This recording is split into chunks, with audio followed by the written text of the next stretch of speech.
vous remercier déjà d'avoir choisi cet atelier. On va un petit peu vous expliquer ce qui s'est joué sur Bordeaux, on va dire cette dernière décennie. Nous sommes l'un et l'autre co-directeurs de la collection de la classe historique des villes de France.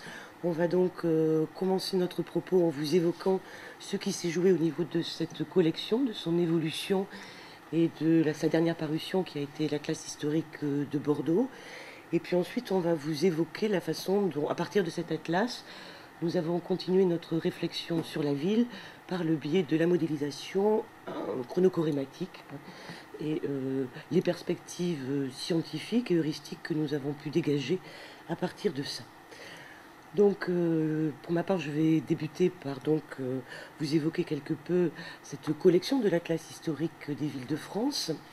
Une collection qui est sous la tutelle et qui a été initiée par une commission internationale qui s'appelle la Commission internationale pour l'histoire des villes, tout d'un coup, le trou, qui a été créé en 1955, donc je dirais dans le contexte de l'après-guerre, dans la volonté de faire un bilan et un état des villes européennes au lendemain de la guerre et d'en conserver la mémoire des formes. Et cette collection, outre une dimension bibliographique, a souhaité générer, pour conserver la mémoire historique de la forme des villes, créer donc une collection d'atlas à l'échelle européenne.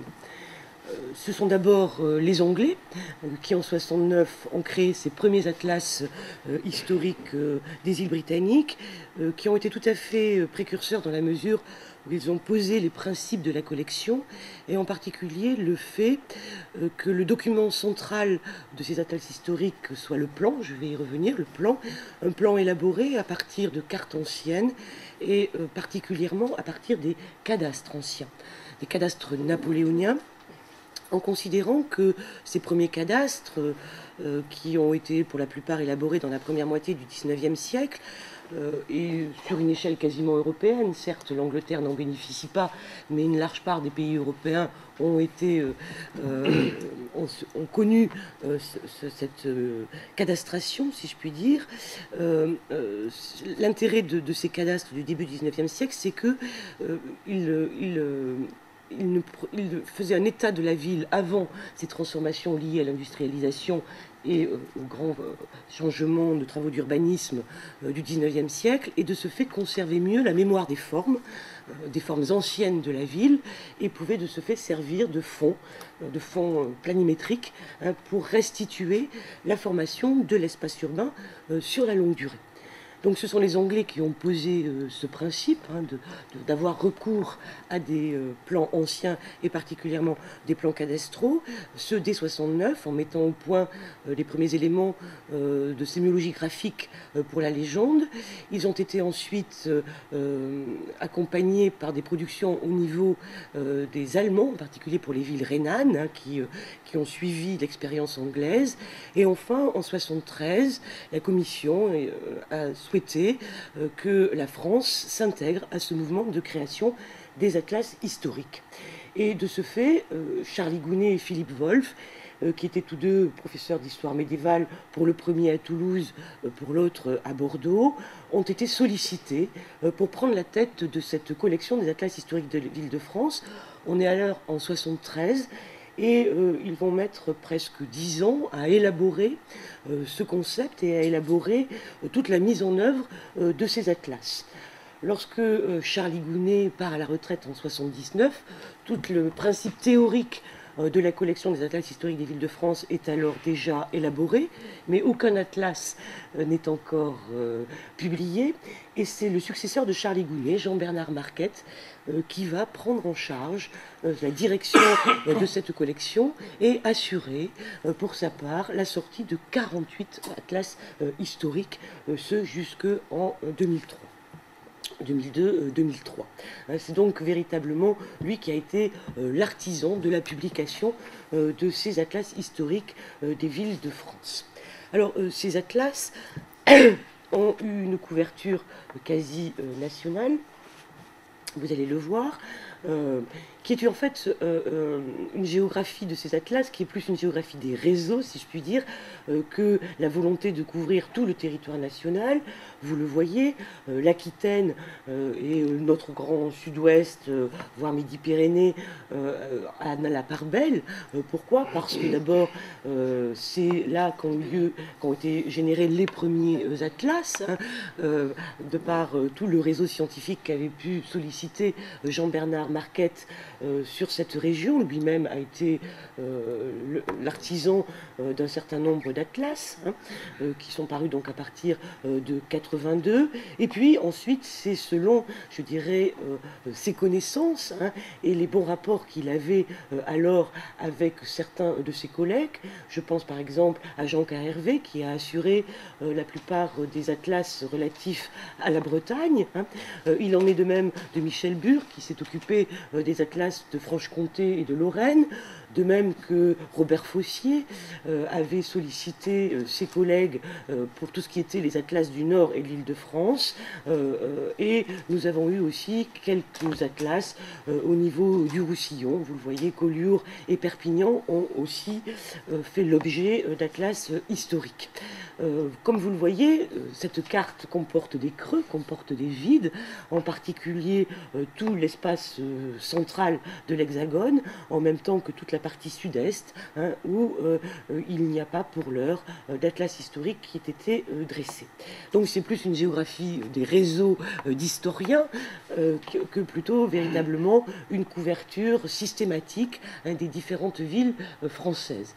Il faut bien dire que la plupart de ces atlas ont été créés à un moment où peu d'historiens s'intéressaient à l'espace et adoptaient cette posture, hein, de travailler sur l'espace de la ville. On le sait bien, en histoire, l'interrogation des historiens sur l'espace est quelque chose de relativement tardif, hein, qui date des années, on va dire, 80-90 plus précisément, hein, et qui fait que rares étaient ceux qui acceptaient de prendre en charge la mise en œuvre d'un atlas, hein.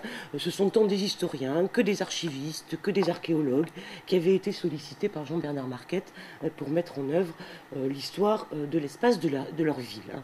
Donc c'est ce qui explicite quelque peu, hein, cette géographie.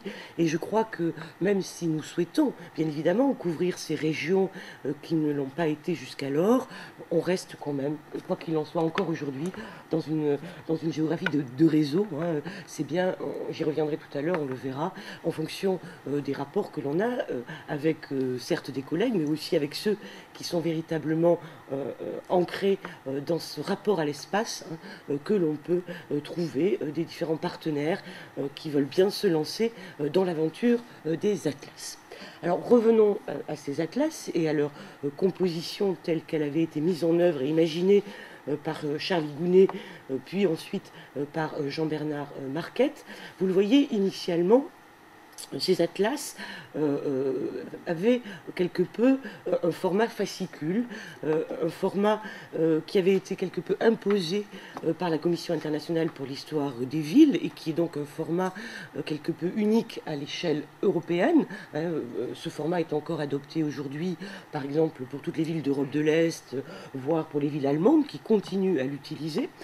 Je reviendrai sur les difficultés que pose ce format, et on a donc un effet fascicule avec comme document central de cet atlas, de ce fascicule, le plan historique, qui est donc un plan élaboré à partir du plan cadastral le plus ancien, en tout cas celui auquel sont associés des états de section, hein, parce que cela permet de connaître l'état du paysage urbain à la date du plan cadastral, hein, et d'en pouvoir en restituer véritablement la nature des parcelles. Donc ce plan est au 2500e, comme l'est un cadastre, et ce plan, initialement restitué de façon artisanale, hein, par un dessin qui longtemps s'est fait à la main, hein. L'usage de l'informatique, j'y reviendrai tout à l'heure, est relativement tardif et date de presque des années 2000, et encore originellement, le recours à l'informatique ne s'est fait que par des logiciels de dessin du type Illustrator. Sur ce plan, donc, qui était dessiné, vraiment un produit artisanal en tant que tel, élaboré à partir du cadastre, était restitué, était apposé l'ensemble des monuments que l'historien en charge de l'Atlas avait pu restituer et positionner précisément sur le plan de ville. Il s'agit de monuments qui soit existent encore dans l'espace urbain, soit ont pu disparaître en totalité ou partiellement, et que l'historien, par ses travaux et par la bibliographie sur la ville, essaie de restituer en plan, sur ce plan historique. Et parallèlement à ce plan, un accompagnement à ce plan, vient une légende qui justement donne les différents états des monuments, état certain, état quelque peu de restitution. On a donc tous les degrés divers de niveau de restitution des monuments, en même temps que les différentes couleurs qui sont signifiées renvoient à la date de construction du monument. Alors c'est jaune pour l'antique, violet pour l'antique, pardon, excuse-moi, rouge pour le Moyen-Âge, jaune ocre pour ce qui est du moderne. On verra que nous y avons ajouté, c'était déjà le cas dans les derniers plans initiés par M. Marquette, nous y avons rajouté aussi la première moitié du 19e siècle qui figure en vert. Donc la couleur renvoie à la date de construction du monument. Ce qui fait que ce plan donne une double vision de la formation de l'espace urbain. Ces premières visions, elle est synchronique, c'est celle de l'état de la ville à la date du plan cadastral, début 19e siècle, en même temps que ce plan donne à voir une vision diachronique de la formation de l'espace urbain, des origines donc jusqu'à la date du plan.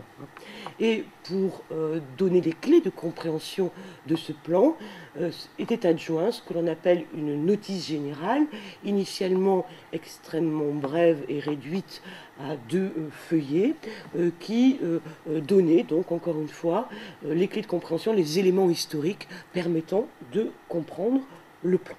Donc cet atlas, dans cette forme-là, a perduré pratiquement jusqu'aux années 2000, et on va voir que l'un dans l'autre, cette tradition initiée par les fondateurs de cette collection a perduré, et a été, on va le voir, quelque peu aménagée par la suite pour s'adapter aux évolutions, tant de l'histoire que je dirais aussi des impératifs de vente, impératifs de publication.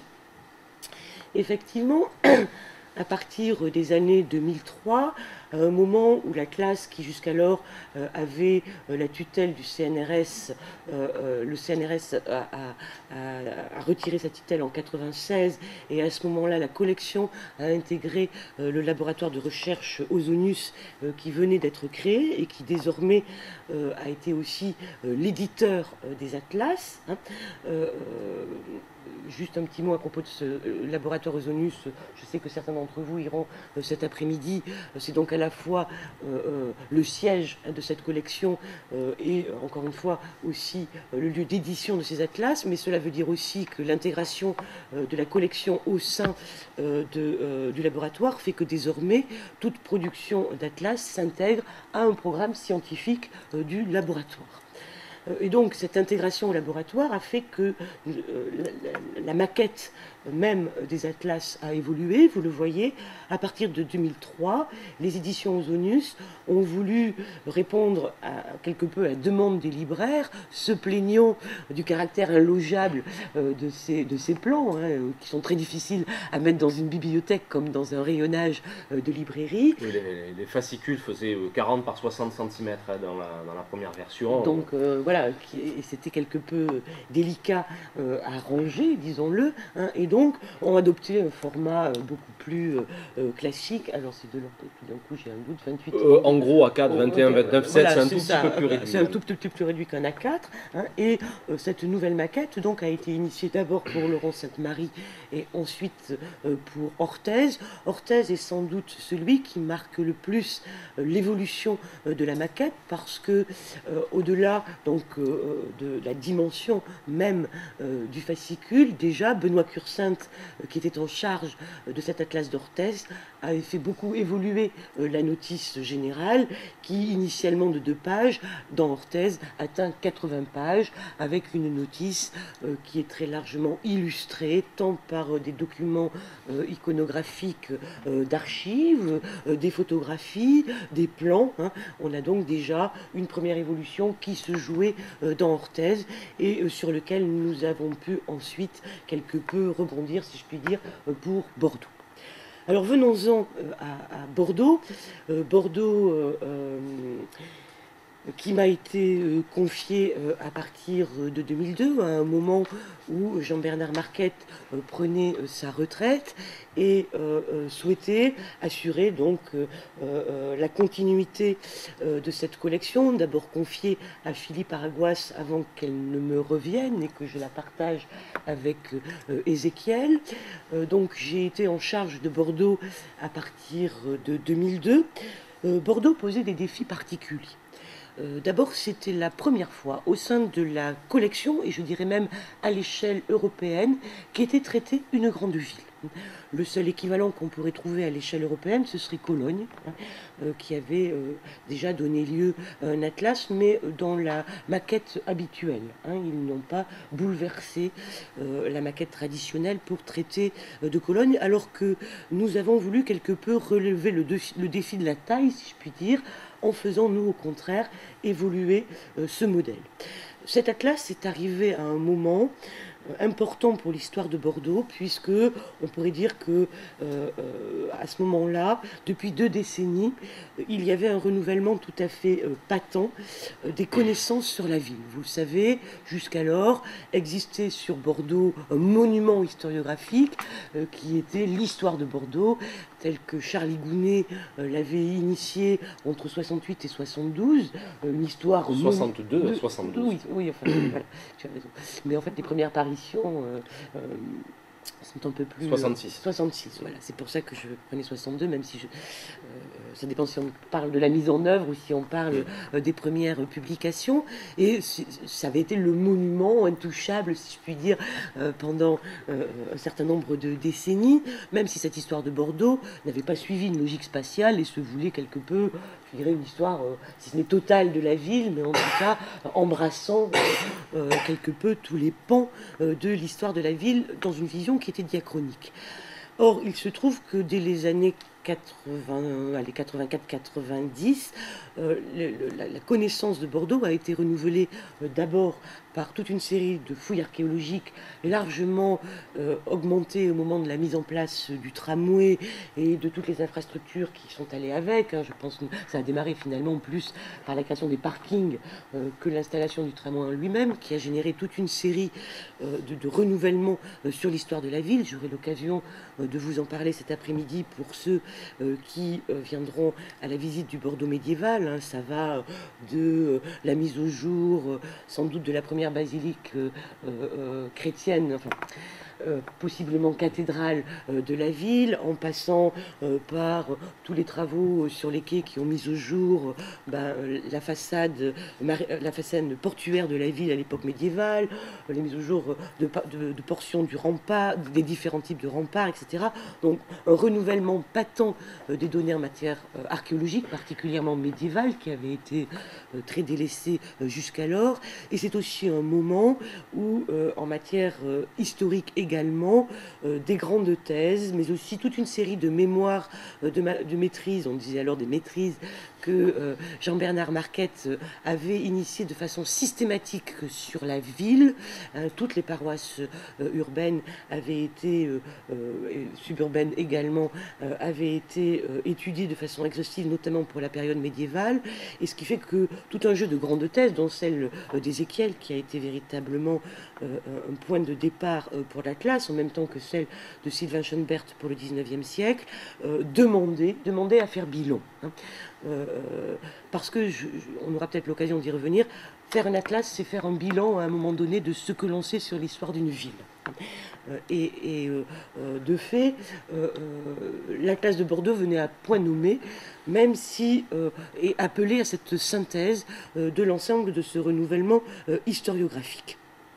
De fait, c'est aussi un moment où, à l'échelle même de l'histoire nationale, on assistait, je l'évoquais tout à l'heure, à une montée en puissance de la thématique de l'espace hein, comme objet d'étude, hein, où de ce fait, c'est un tournant historiographique en la matière où véritablement on peut considérer que l'impact sur la collection a été important parce qu'on est passé de ce que l'on pourrait appeler dans les atlas initiaux à de la morpho-histoire initiale à véritablement ce que l'on appelle aujourd'hui la réflexion sur la fabrique urbaine. Donc nous avons voulu absolument intégrer cette dimension d'évolution du positionnement scientifique et heuristique. On pourrait évoquer bien évidemment par exemple tous les apports de l'analyse morphologique hein, qui a totalement bouleversé le rapport à l'espace, hein, en même temps que se jouait aussi, on pourrait le dire d'une certaine façon, une révolution technologique, hein, avec désormais la gestion de la fabrique des plans par informatique, notamment par géoréférencement, qui permet, et Ézéchiel vous en parlera mieux que moi, hein, de véritablement géoréférencer les plans de façon à ce qu'ils puissent être comparés, collés avec les atlas actuels. Ce qui avait été une critique faite à la production artisanale des atlas par le CNRS, disons que certes vous faites de beaux plans, mais ils sont inutilisables puisque on ne peut pas en faire le lien avec l'atlas actuel, et notamment pour les archéologues c'était une difficulté puisque vous le savez bien, les archéologues travaillent sur les atlas sur les cadastres les plus récents, hein, et de fait l'outil atlas n'était pas opératoire pour servir ensuite tant aux archéologues qu'aux élus, aux acteurs de l'urbanisme, etc. Et il s'agissait donc d'intégrer tout ce renouvellement technologique, informatique, en même temps donc que l'évolution historiographique autour de la conception et de la réflexion sur l'espace urbain. Donc nous devions prendre en compte hein, ces transformations et les adapter pour Bordeaux, en générant donc un nouveau modèle tout en conservant la tradition de la collection. Et à la grande différence des atlas antérieurs, qui était toujours l'œuvre d'un historien, hein, qui se chargeait dans un temps relativement court. Hein. Il y a des années où M. Marquette est arrivé à publier 2 atlas par an. Nous avons mis 6 ans pour Bordeaux. Alors certes, il a fallu réinventer, il a fallu mettre au point toute une nouvelle maquette, hein, mais il est évident qu'on n'est plus du tout dans les mêmes... je dirais, dans le même timing, en même temps que désormais, et Bordeaux l'a montré, on ne peut plus travailler seul. On ne peut plus travailler seul. L'Atlas de Bordeaux, et je crois qu'aucun autre Atlas ne pourra...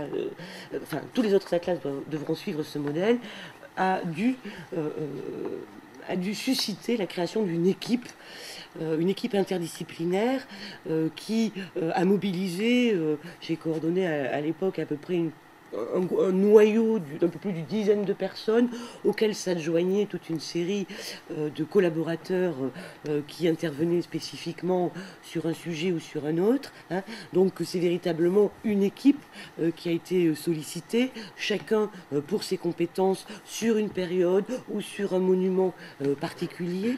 Donc ça, cette dimension d'équipe, elle est extrêmement importante. Ce ne sont pas des gens qui ont travaillé séparément, mais c'est des heures et des heures de travaux en commun, de réflexions en commun, et pas seulement sur la conception de la maquette, mais évidemment sur la réflexion sur l'espace urbain, en même temps que l'Atlas a obligé à recadrer institutionnellement et notamment à susciter toute une série de partenariats avec d'abord les collectivités territoriales, bien sûr la ville de Bordeaux, qui d'abord s'est fait un peu tirer l'oreille et puis qui finalement nous a suivis dans cette aventure, notamment à partir du moment où elle a obtenu le label de l'UNESCO. Et vous le savez, tout label de l'UNESCO implique que la ville qui le reçoit aide à des activités de recherche.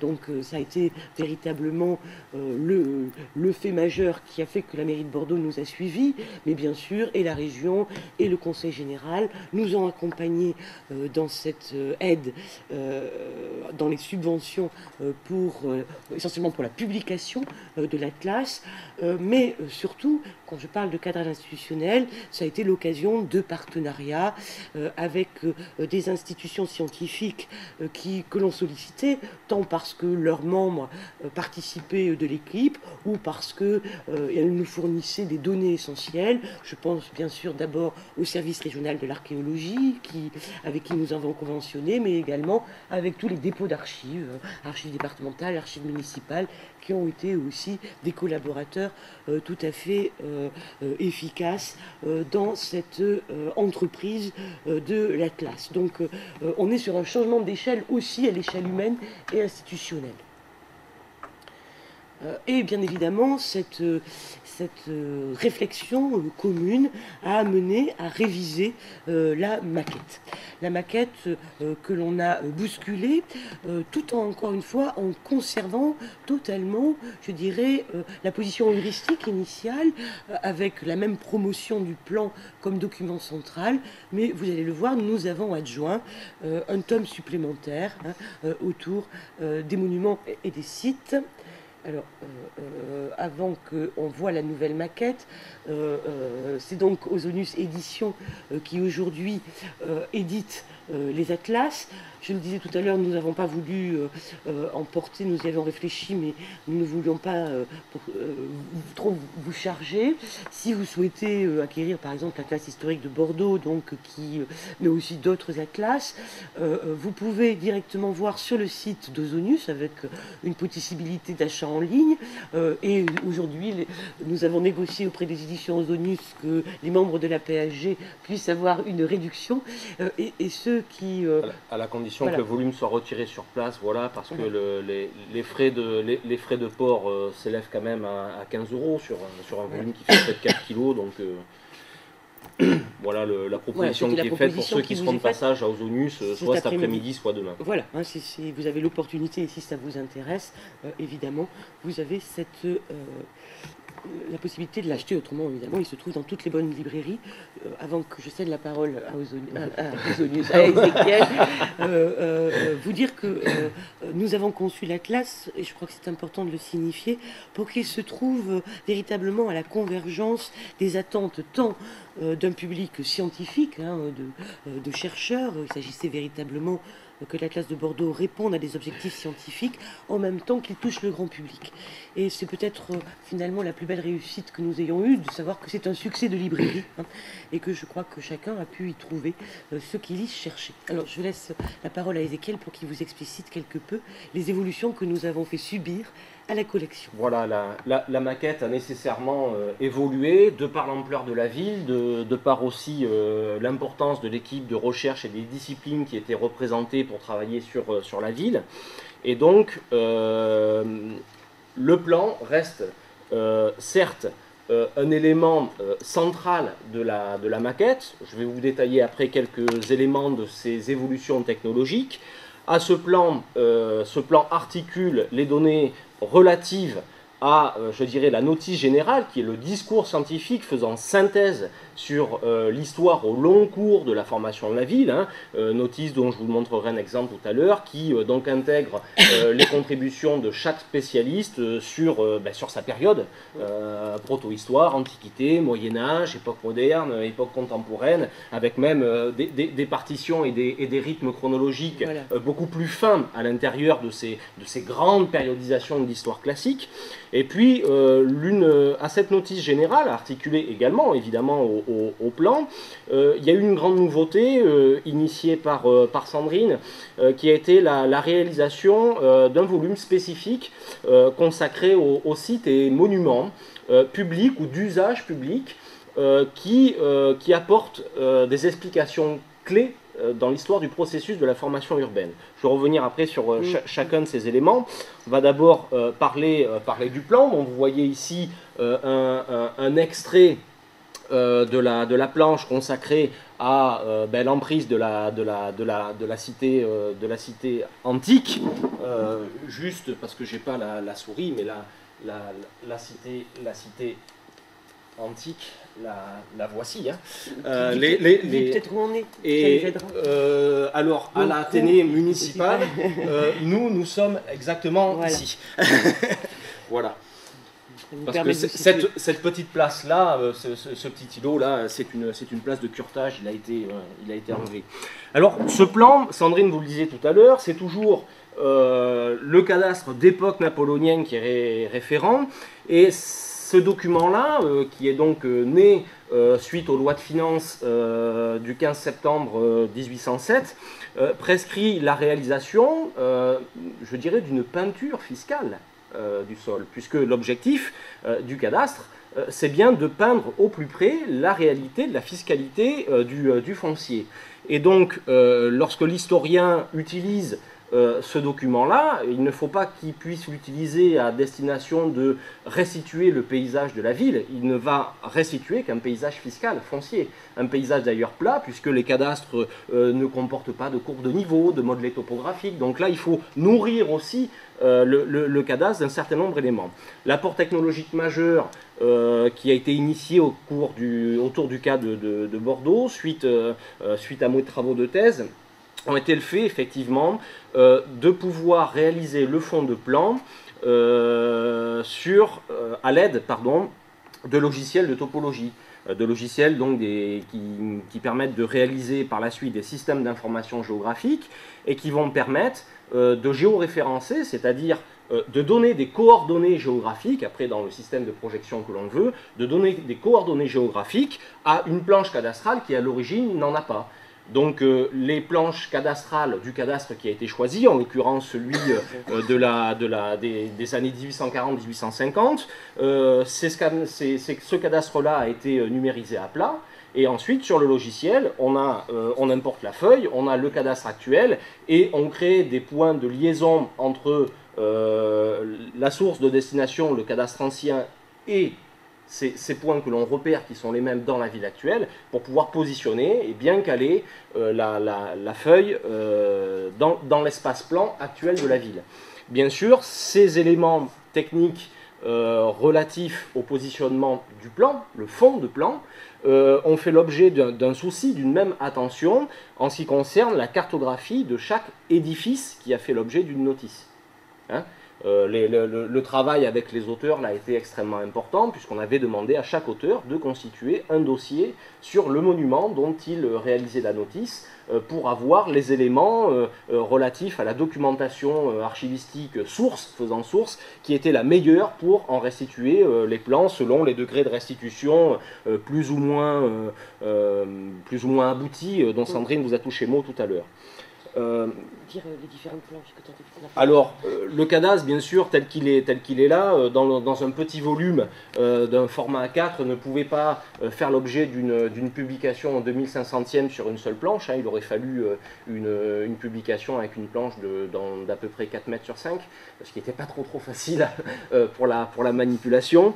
De fait, la commune de Bordeaux, les 4500 hectares de la commune de Bordeaux, ont été découpés en unités morphologiques pour essayer de respecter à la fois une unité cartographique de la planche que l'on voyait et elles ont été ensuite présentées de 1 à 15 depuis, je dirais, les secteurs d'occupation les plus anciennes de la ville, Donc on a d'abord la proto-histoire est juste au nord de cette planche, c'est la planche 1 sur le zone grand théâtre, début des quinconces et puis triangle d'or, et puis après on en passe à la cité, ensuite on en passe au bourg, Saint-Éloi du 13e, et puis après on va faire le tour de la grande enceinte de Réunion, et puis après les parties véritablement urbaines. Ce plan est articulé évidemment à la notice générale. Merci Sandrine. Donc cette notice, j'ai pris l'exemple ici du morceau rédigé par Frédéric Boutoul. Je vous la disais tout à l'heure, elle est périodisée en fonction des grandes périodes historiques, mais à l'intérieur, il a fallu essayer de trouver des bornages un peu plus précis, qui soient en lien, cette fois-ci non plus avec la grande histoire classique, Antiquité, Moyen-Âge, époque moderne, époque contemporaine, mais qui soit véritablement en lien avec le processus de formation spatiale. Quels sont ces rythmes? Quelles sont ces pulsations? Voilà. D'où c'est une périodisation spécifique à l'espace traité. Voilà, c'est vraiment créé, et ça fait l'objet d'une réflexion assez poussée, si je puis dire. Et à la fin de chaque chapitre, qui étudie une période, on a décidé de poser un état des lieux à la fin de la période considérée, traitée par l'auteur. Là, j'ai pris ici l'exemple du plan historique de restitution vers 1790, qui permet d'embrasser du regard l'ensemble des édifices publics ou d'usage public qui sont actifs encore à la date de la fin du chapitre, ici 1790, et puis une évaluation de la flaque urbaine, quelle est la taille de la ville à cette époque-là. Enfin, dernier élément, mais tu vas peut-être en parler. Voilà, alors Cité Monument, qui est donc une création ex nihilo, on peut le dire, puisque jusqu'alors les atlas ne traitaient des monuments que de façon subreptice, on va le dire, et ces monuments ne faisaient pas l'objet de fiches spécifiques, et donc ça a donné lieu, dans le cas de Bordeaux, à un volume particulier, mais pour les atlas à venir, ça ne peut être qu'une partie, ce n'est pas nécessairement un volume spécifique qui est consacré. Il est vrai que pour Bordeaux, on avait un peu plus de 180 monuments publics qui avaient été recensés, donc Ezekiel vous a bien dit, nous ne prenons en compte que ce qui relève du public, de l'usage public, et donc chacun de ces monuments tel qu'il a été identifié fait l'objet d'une notice, qu'on appelle une notice monumentale, qui, d'abord, vous le voyez, est colorée selon la date de construction, puisque c'est une notice selon la période. Donc ici, on a une notice du palais de justice. Pourquoi d'ailleurs moi, tout d'un coup, j'ai des inquiétudes. Elle devrait être en vert. Elle devrait être en vert, mais c'est sûrement un extrait de l'ancienne maquette. Voilà, c'est un extrait de l'ancienne maquette. Et chacune de ces notices comporte, vous le voyez en haut, une petite fiche signalétique avec les éléments relatifs au type de monuments dont il est question, une typologie qui est avant tout de l'ordre du fonctionnel. Ici, par exemple, le palais de justice relève de politique lieu de justice, puisque ces monuments à l'intérieur du volume sont effectivement classés tant par période que par typologie fonctionnelle, et ensuite avec des éléments relatifs à sa localisation. Sur le plan, toujours le rapport au plan. Voilà, le rapport au plan. Localisation, là, on a une fiche qui n'est pas finie, parce que la localisation, avec donc l'indication de la rue à la date du plan et de celle à l'état actuel. La chronologie qui renvoie aux époques de construction et voire question d'abandon, destruction, si le monument n'est plus en place. À cette fiche signalétique est joint une bibliographie que l'on a voulu à la fois la plus pertinente, c'est-à-dire la plus pointue, on va dire, sur le monument lui-même, et quelques éléments iconographiques, demandant à chacun des auteurs de choisir une à deux iconographies les plus, là encore, pertinentes et adaptées à la restitution de ce monument. C'est en général des plans ou des gravures anciennes du monument. Et ensuite, une synthèse sur l'histoire de ce monument, une synthèse qui est articulée en 3 volets. Le premier volet, c'est d'abord une restitution globale de la construction du monument et de son contexte. Ensuite, un second volet relatif à ce qui, je dirais, des éléments d'histoire de l'art, l'architecture en tant que telle, la dimension monumentale et architecturale du site ou du monument traité. Et enfin, un troisième axe d'étude qui est davantage sur ses fonctions et sur le rôle de ce monument dans l'espace urbain. Et avec une conclusion sur son évolution sur la longue durée, tant évoquant sa destruction que sa pérennité dans l'espace actuel. Le grand intérêt de pouvoir autonomiser un discours historique par site permettait aussi de libérer la notice générale de toutes ces informations. Absolument. Donc dans la notice générale, quand on parle de tel monument, il y a suivi une astérisque, on sait qu'on peut trouver la fiche relative au monument et spécifiquement dédiée au monument dans le volume idoine. Voilà. C'est un jeu d'indexation entre les 3 tomes de façon à ce qu'il y ait une parfaite adéquation et correspondance entre les 3 volumes. Oui, tout à fait.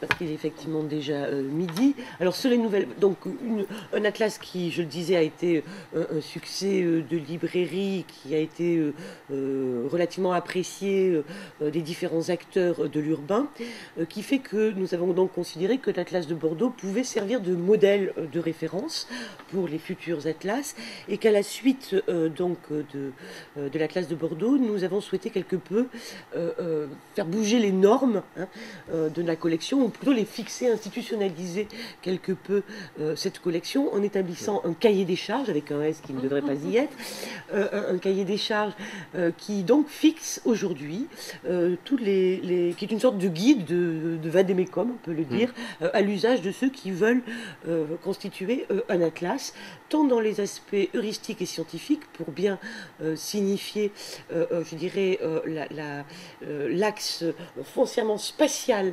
de l'étude de la ville, en même temps qu'évidemment il y a tout le protocole technique d'élaboration du plan, en même temps que tous les conseils en matière de coordination, partenariat, aide au financement, etc. Parce que c'est évidemment un pendant incontournable de ce type d'entreprise. Donc initialement, l'objectif premier de cette collection, c'est de faire atlas, c'est-à-dire de générer un comparatif, une étude comparative entre les cas urbains. Et ça n'a jamais été fait, ni à l'échelle française, ni à l'échelle européenne. Nous avons 49 atlas, il n'y a pas d'étude comparative des formes urbaines. Et c'est finalement véritablement l'objectif premier de ce projet Régio, partir sur des villes qui ont peu ou prou, qui sont de même rang urbain, auxquelles nous adjoindrons Bordeaux notamment, qui permettra de faire un comparatif avec Bayonne, et de générer un sixième volume qui sera celui-là, un volume de comparaison entre les différentes villes traitées, donc ces 5 plus Bordeaux, comparaison des formes urbaines, comparaison de leur fabrique urbaine, et pour ce faire, nous allons avoir recours à quelque chose que nous avons initié pour Bordeaux dans son prolongement, c'est l'usage de la chronochorématique. Alors en matière chronochorématique, je vais véritablement me cadrer dans le temps qui m'est imparti. J'ai à côté de moi, en plus, Denis Rétaillé, qui a une expérience en matière de cet outil de modélisation et des modélisations chorématiques bien plus perspicaces et efficientes que la mienne. Alors modestement, je voulais d'abord rappeler dans la démarche chronochorématique que la chorématique en elle-même, c'est bien une méthode de modélisation géographique, mise au point par Roger Brunet. Je vous ai mis en référence la publication qui en fait état, et qui base cette modélisation sur la création, l'utilisation de chorèmes. Le chorème étant un élément schématique qui va à la fois symboliser l'espace et une fonctionnalité de l'espace qui lui est attribuée, et la composition de ces éléments entre eux va permettre de représenter donc schématiquement à la fois l'espace et les phénomènes spatiaux qui le concernent. Dans cette approche chorématique, Christian Grattalou, qui, avec les autres membres des ateliers du CNO, a initié la chrono-chorématique, a tiré l'attention, avec l'humour qu'on lui connaît, sur une sorte de divorce qu'il y avait à l'origine entre la chorématique des géographes et puis l'histoire des phénomènes dans la longue durée, des phénomènes spatiaux. Et l'objet des ateliers chrono-chorématiques du Centre national d'archéologie urbaine de Tours était de proposer donc une modélisation chorématique des espaces passés. Donc, permettant à la fois une schématisation des états urbains à un moment donné, mais aussi la comparaison de ces états à l'intérieur du temps, pour évoquer ce que l'on appelle la trajectoire urbaine, j'y reviendrai juste après, et enfin, pour permettre aussi la comparaison de cas de ville différents. C'est bien l'objectif là. Ça s'est passé au CNO tout simplement parce que le CNO, à l'époque de sa fondation, c'est un outil qui est en train de disparaître actuellement, disposait d'un certain nombre de dossiers d'évaluation du patrimoine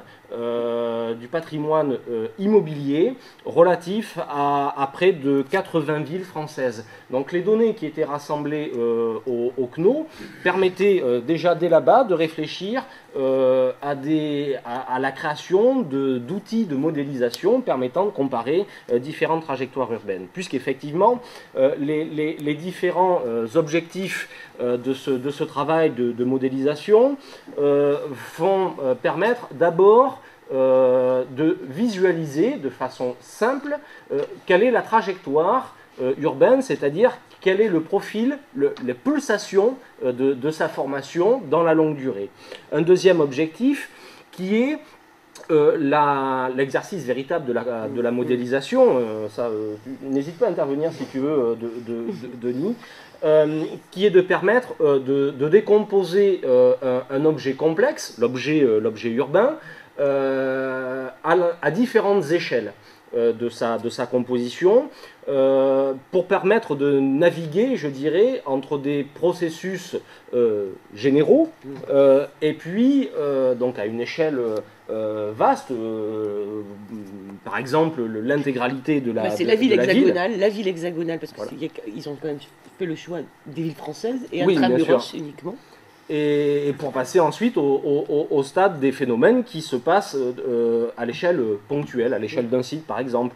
La chronochorématique n'a pas servi simplement à modéliser des trajectoires urbaines, d'autres collègues l'utilisent, je pense par exemple à Bastien Lefebvre qui a utilisé cet exercice spécifiquement sur la trajectoire des amphithéâtres antiques et leur changement de fonctionnalité au cours de l'histoire. Le dernier objectif est évidemment l'objectif comparatiste, confronter ces différents scénarios, et l'ensemble de cette triade d'objectifs permet en définitive une approche que je qualifierais de nomothétique, qui permet d'extraire en définitive de ces trajectoires, de ces profils urbains, des caractères généraux expliquant en tout cas pour les personnes qui ont formulé cette méthode, quel est le profil général d'une ville française à l'intérieur de ses remparts, et qui, cette approche de synthèse nécessite la mise en place à la fois d'un vocabulaire sémiologique extrêmement particulier. Si on prend le vocabulaire sémiologique spécifique, on a en définitive une ville, c'est une concentration. Une ville, c'est du réseau. D'accord ? Ça, c'est les carrefours de direction. Et une ville, ensuite, ce sont des fonctionnalités. Alors, ces fonctionnalités, elles sont politiques et militaires, en rouge. Elles sont commerciales, économiques, en vert. Elles sont religieuses, en bleu. Et donc, c'est l'assemblage par phase de ces différentes fonctionnalités que l'on peut dégager de la ville, qui permet de réaliser le profil type d'une ville à un moment donné. Je vous présente ici l'exemple de la ville ouverte, et comme ça, je dirais, de toutes ces villes en faire une consiste à donner quel est le profil type de la ville à un moment donné de son histoire. L'atelier chronochorématique du CNO, initialement, était parti sur 8 ou 9 épisodes. 8. Sur 8 épisodes. Ils ont abandonné l'épisode antérieur à la ville ouverte, qui était l'épisode de l'oppidum. Parce que la notion d'oppidum est aujourd'hui voilà. remise en cause et que vous savez, il y a une grosse réflexion des proto-historiens sur le concept même de ville à l'époque proto-historique, donc ça bouscule complètement cet épisode originel d'oppidum. On arrivait à des choses aussi incroyables que l'oppidum de plaine, donc on a arrêté. Et parce que de fait, on se rend compte que notre définition de la ville, elle est essentiellement basée sur, voilà, sur cet agglomérat de notions issues du monde gréco-romain, agglomération, réseau, fonctionnalité, en gros, hein, pour faire simple. Juste dire une chose, c'est que les fonctions peuvent être soit par le biais de ponctuels, soit surfaciques. Vous voyez bien ici sur le vers économique, où on attend des ponctuels en triangle entre le productif et le commercial, et surfacique ici pour marquer l'espace économique central de la ville. Alors à l'origine, les auteurs de ces épisodes, là on peut voir l'épisode de la ville enclose, où là l'enceinte est spécifiée par ce linéaire rouge. L'ensemble de ces épisodes, en définitive, pourrait ne pas être associé à une temporalité. Or, cependant, l'ensemble des historiens et des géographes qui ont participé à l'élaboration de ces modèles y ont investi aussi, je dirais, tout ce qui relève de leur propre imaginaire, issu de la discipline qu'ils exercent, de leur formation. Il est donc évident que la ville ouverte, c'est la ville du Haut-Empire, la ville enclose, la ville de la fin de l'Antiquité, la ville multiple, la ville du Moyen-Âge central, avec la mise en place de bourgs, qui soient mercadiers ou municipaux, les enceintes de réunion de la fin du Moyen-Âge qui permettent de donner et de redonner cohérence à ces différentes unités morphologiques en englobant les unités fortifiées antérieures, et puis après la ville royale de l'époque de l'absolutisme ou de la fin du XVIIIe siècle. C'est un peu, non mais tu as raison de souligner ça, c'est un peu l'ambiguïté. Oui, c'est un peu l'ambiguïté. En théorie, sont des épisodes théoriques qui ne devraient pas avoir un ancrage temporel. C'est-à-dire que la ville ouverte, on peut trouver des villes ouvertes aujourd'hui. L'épisode peut correspondre à des modèles de ville actuels. Mais on a bien là, effectivement, l'historien revient au galop. C'est ça. Oui. L'historien revient au galop et a tendance à y plaquer une temporalité. Et donc la difficulté, bien sûr, c'est de se dire comment moi je vais, par exemple, pouvoir en passer des états fournis dans l'Atlas à un modèle qui soit potentiellement comparable au modèle type de l'épisode ville ouverte. Donc déjà, il fallait ajuster les phases de restitution qui étaient proposées dans l'Atlas, qui sont infiniment plus fines que les 8 épisodes qui sont donnés en chronochorématique, donc il faut faire des choix. On a plus de phases et d'états retenus dans l'Atlas et restitués dans l'Atlas que de modèles qui ont été réalisés par nos collègues historiens et géographes, d'une part. D'autre part, les phases chronologiques ne correspondent pas forcément. Et puis nous, sur la ville actuelle, comme le parti pris de l'Atlas est de fonctionner sur le cadastre napoléonien, même question, hein, qu'est-ce qui se passe entre comment on transfère la ville réunie de Bordeaux dans les années 1550 à 1470, pardon, à l'épisode ville réunie du CNO. Et puis voilà, le problème, nous on fonctionne sur les cadastres napoléoniens, donc il fallait aussi créer de nouveaux référents pour pouvoir arriver jusqu'à l'époque subactuelle. Alors, je rajoute juste le temps. Oui, bien sûr. Un point important, c'est que par rapport à d'autres villes qui n'avaient effectivement souvent que les documents archéologiques, l'Atlas a été véritablement un support déterminant parce que nous disposions quand même de ces plans historiques. Alors que sur la longue durée, avec une périodisation adaptée à la ville. Mais pour bon nombre de villes, on le voit pour tous les doctorants qui se lancent dans l'entreprise chronochorématique, le travail en amont de mise en œuvre de ces plans historiques est parfois très délicat et explicite que c'est beaucoup plus compliqué pour eux quand ils doivent en amont réaliser aussi les plans, avoir déjà une idée de l'espace urbain. Alors que le passage du plan de l'Atlas à la chronochorématique a été extrêmement facile. Ça a été un des grands acquis pour nous. C'était la première grande ville travaillée en chronochorématique, mais facilitée par l'existence de ces ces plans. Alors la difficulté après de Bordeaux, c'est que c'était effectivement, bon, encore une fois, une première grande ville, même si ça n'est pas une gloriole de Bordelais, c'est juste un constat. Et la chose quand même qui était la grande différence, c'est que Bordeaux est une ville littorale, alors que les modèles conceptuels de chronochorématique fonctionnent essentiellement sur des villes terriennes. Je vais y venir sur un exemple précis qui est comment on passe de la ville réunie à l'épisode ville réunie. Alors il s'agit d'abord de pouvoir schématiser les données fines de l'atlas pour en passer déjà à un stade de schéma, et au fur et à mesure le processus de modélisation va essayer non pas de faire primer l'abstraction, l'objectif c'est pas de faire un modèle joli ou enfin tu en parlerais beaucoup mieux que moi là, de ce point de vue là, mais il est de dire quels sont dans cette composition là les éléments clés qui structurent cette phase de structuration de l'espace. C'est peut-être la première phase d'abstraction qui permet de passer au schéma à un modèle spécifique de l'état de la ville à cette époque-là, qui permet de se dire, c'est bien la présence d'une enceinte de réunion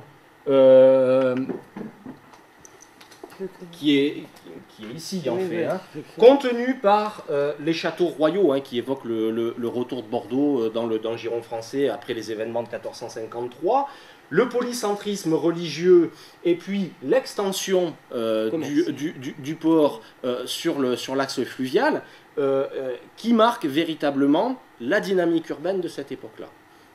Donc on essaie de condenser d'abord dans un modèle spécifique, et ce modèle spécifique, il va falloir par la suite le simplifier en lui enlevant les logiques spatiales propres au site. D'accord ? Pour mettre en évidence les logiques spatiales propres aux connexions entre les fonctionnalités. C'est l'exercice peut-être le plus délicat, qui permet en définitive de passer d'un modèle spécifique, qui est en gros une mise en place d'une première phase d'abstraction du schéma, à véritablement un chorotype qui soit l'image à la fois de Bordeaux, mais aussi peut-être l'image d'une ville littorale, en tout cas en ce qui nous concerne. Vas-y, dis un mot sur l'ellipse, peut-être. Non, c'est simplement faire signifier aux uns et aux autres qu'il faut abandonner tout. L'échelle, l'orientation, et que ce passage du modèle spécifique au chorotype est sans doute le degré d'abstraction le plus difficile à obtenir, surtout quand on est enfoncé dans son cas singulier. Et là, c'est là où on aime bien avoir un géographe pour nous aider à faire ça. Et on a eu des géographes, l'équipe coordonnée par vous savez, l'historien est dans le détail, alors je ne vous parle même pas de l'archéologue qui va... Et alors, le passage à l'abstraction est extrêmement complexe pour nous, sans doute plus que pour les géographes dont la formation est beaucoup plus dans cette logique de l'abstraction, alors que pour l'historien, passer un degré d'abstraction, c'est extrêmement complexe. Mais les réflexions qui vont avec sont très intéressantes, parce que pour arriver à ça, il faut imaginer toutes les réflexions au sein de l'équipe que cela génère. Donc je passe ensuite rapidement sur en haut le modèle de la ville française idéale, et puis en bas ce qui est retenu à peu près pour Bordeaux. Il est clair cependant qu'ils suivent la trajectoire que j'ai établie ici, et avec un rythme d'arrivée des modèles qui est de plus en plus rapide, au fur et à mesure aussi que la ville se transforme, certes, mais aussi que l'on a les sources pour en parler. Parce que, qui sait, à l'intérieur de ces vastes éléments, ville ouverte, ville enclose, si on avait plus de sources disponibles, on y repérerait très vraisemblablement, je pense même sans aucun doute, des éléments pour inventer d'autres visions des choses. L'exercice permet en définitive la réalisation d'un poster avec, je dirais, les phases retenues pour Bordeaux, la schématisation, le passage au modèle spécifique, et puis dans ces modèles spécifiques, il a fallu choisir ceux qui étaient potentiellement comparables avec l'épisode des villes françaises.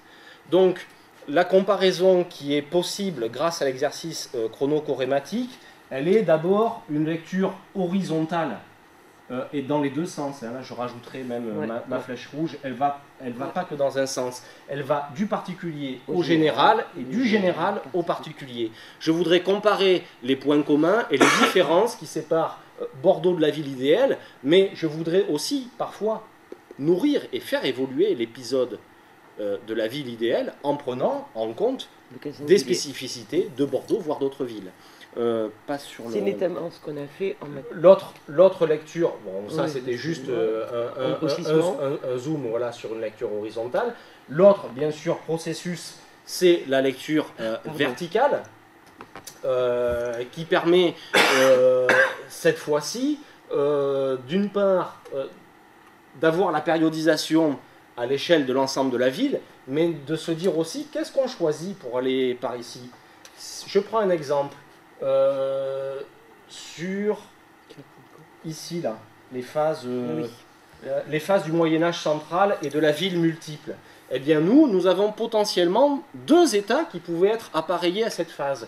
On avait un état vers la fin du XIIe siècle et qui correspond, je dirais, à la grande thématique de l'encellulement, puisque maintenant on l'appelle ville encellulée, cette phase.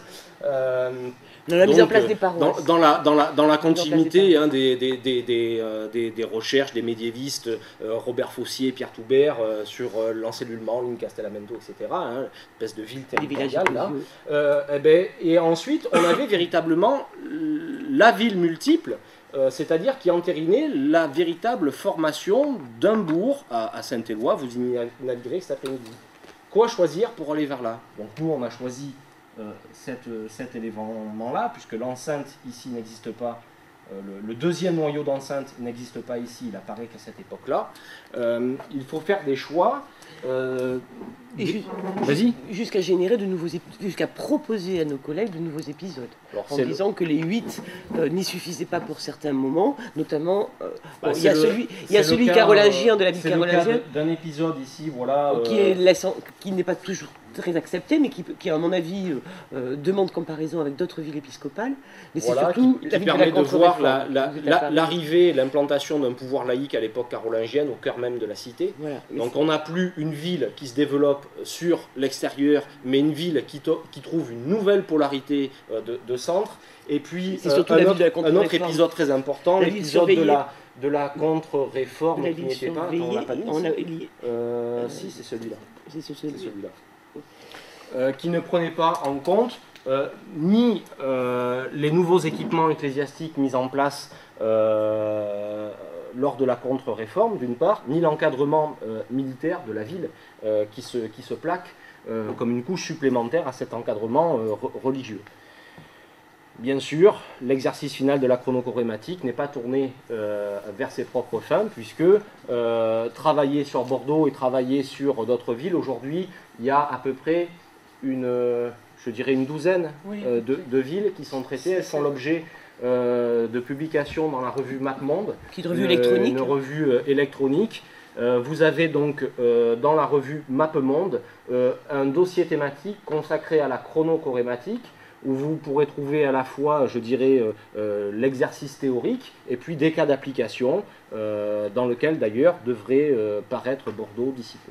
Si vous tapez dossier chronochorématique, vous aurez non seulement le gros dossier central qui est le numéro 100, et puis ces adjonctions, ensuite il y a eu Limoges, il y a eu Reims, etc. Et donc ces adjonctions, mais si vous tapez dossier chronochorématique, vous aurez l'ensemble.